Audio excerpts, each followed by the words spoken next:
Fiery people are hot-tempered, hot-hearted. They are experts in fighting and overcoming challenges. At the same time, it is much easier for fiery individuals to live in the world today compared to others. Such fiery slogans like "Go big or go home," "No risk, no reward," "Embrace the challenge," and the drive to quickly achieve certain goals are the essence of the fiery approach, which is currently popularized by successful individuals. And the experience of successful people is noticed, idealized, and replicated as an example, but it may not be suitable for those who are not fiery by nature. These individuals are go-getters since childhood and are frequently diagnosed with hyperactivity with attempt to control it in some way. They are always doing something because they have a lot of this fire energy inside of them. Of course, some people have less while others have more. Everyone is different. For example, a person who is introverted but whose element is still fire can always be doing something anyway. Or a person who is extroverted can do things by involving a lot of people along. Fire people don't know how to wait, and if something sparks them, they need to have it immediately. And as long as they have this fire blazing within them, they are willing to easily conquer any barriers in their path to the goal. The main thing is for the idea to excite them, otherwise their enthusiasm will quickly fade. The fire person is driven by its desire to stand out from the crowd and pursue uniqueness in whatever they do. After all, fire is bright and it shines. The best part is that they even would like to lead this crowd. Of course, it also depends on the individual. One might secretly just want it, and another person might already be moving in that direction. As an active type, and if they are not creating something, they are likely destroying something. Because of their innate capacity for transformation, which necessitates action and change, they have the potential to damage themselves as well as their relationships with others, their surroundings, possessions, and even their health. Additionally, if they are unaware of it, things could spontaneously shatter around. For example, light bulbs could explode or door handles could come off. Just imagine the person grabs a handle and it stays in its hand. Well, things always may break and devices glitch all the time.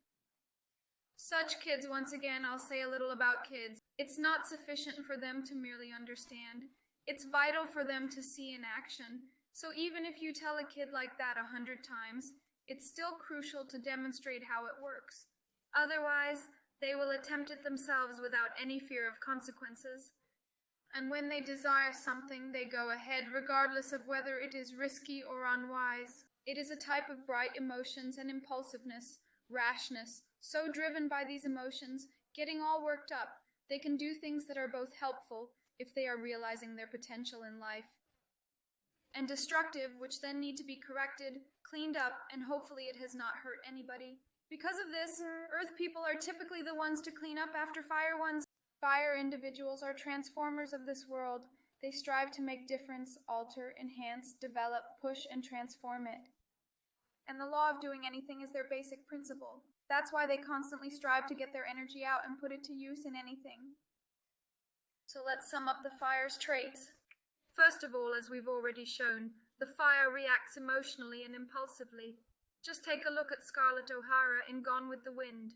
The fire woman, when she throws the vases and everything, she opposes society, and she doesn't consider the repercussions of her actions. Who will think what, who will do what, or who will judge her? Instead, she goes like, that's it, I want it that way, and nothing else matters.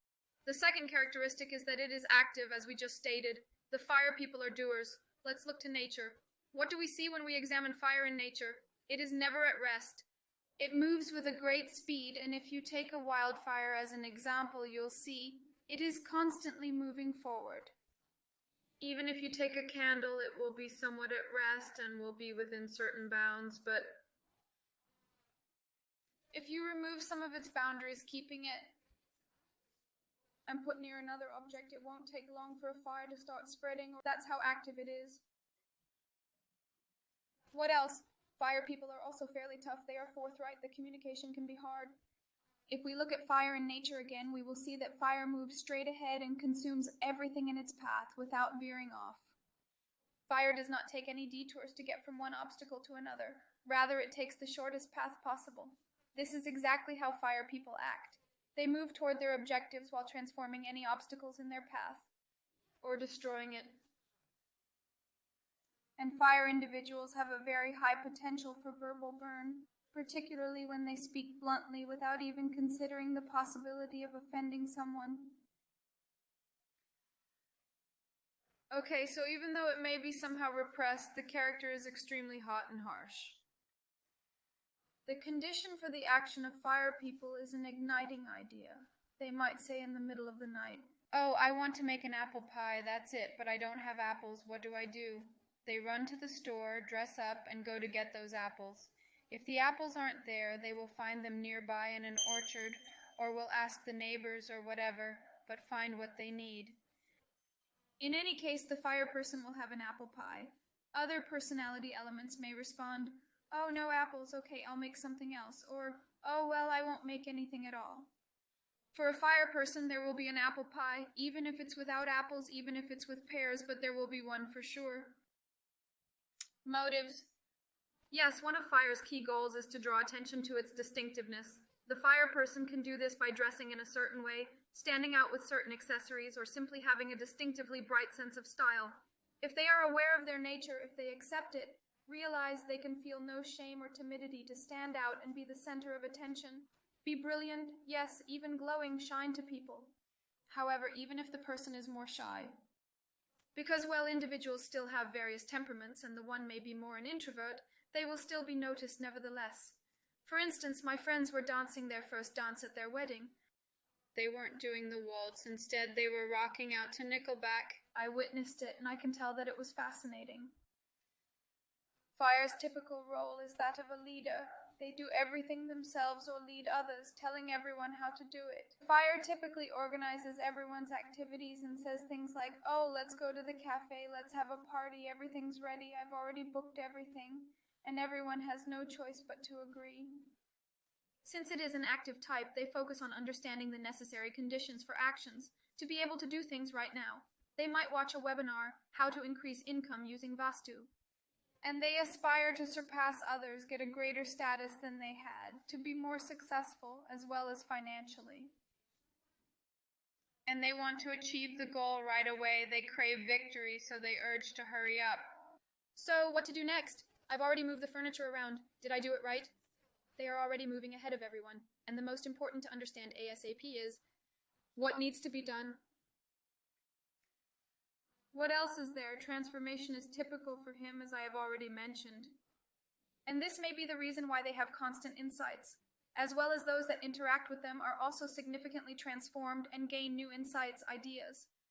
They move at a breakneck pace. That's why there is a tendency to burn out quickly if there isn't internal fuel to sustain them. If they are forced to do something actively for a long period, it can lead to exhaustion. That's why it's important to add wood and spark and take care to rest after a sprint, preferably to have short intensive sprints, and consequently any intensive workshops are perfectly suited for them. For instance, everyone else will perish if you try to study English in 10 hours, but the fire person, on the other hand, having an intensive sprint will say, "Yes, cool, I did. I've achieved the goal." Therefore, intensives and competitions of some kind are all about them, since it is the competitive person who enjoys competing and complimenting himself. We have a self-complimenting assignment in some courses. If any of the fire's traits which we mentioned above are suppressed, then it goes out or explodes. In particular, everyone is just done if you set this frame up to them that they cannot be of higher status than others. Better, not permitted to ascend upwards to be realized as the fire personality. Unrealized fire is very aggressive and makes people do things by force in the hard way, rather than encouraging them. Because inspiration is also a fire quality. That's all for now.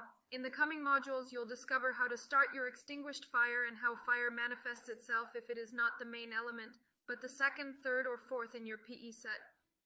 With me, you'll discover crucial fire needs in family life, communication at work, its compatibility with other elements, ideal occupations for the fire types, and the fire time management, how to learn easier, how to achieve goals, the fire strategy to succeed in life, and much more.